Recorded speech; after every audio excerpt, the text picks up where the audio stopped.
How to create a database username in cPanel. Log into your cPanel account and you will be on this page.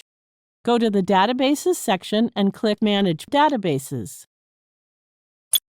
Scroll down to the MySQL Users section. Enter the username of the new user you want to add. cPanel automatically adds a prefix with the entered username. You can enter the password manually or generate passwords automatically. To generate a password, click Password Generator. Copy the generated password and save it in a safe place.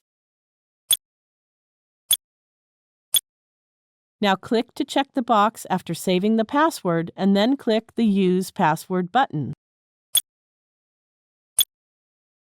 The generated password is very strong. Click the Create User button. That's it. We have successfully created a new user. Thank you for watching.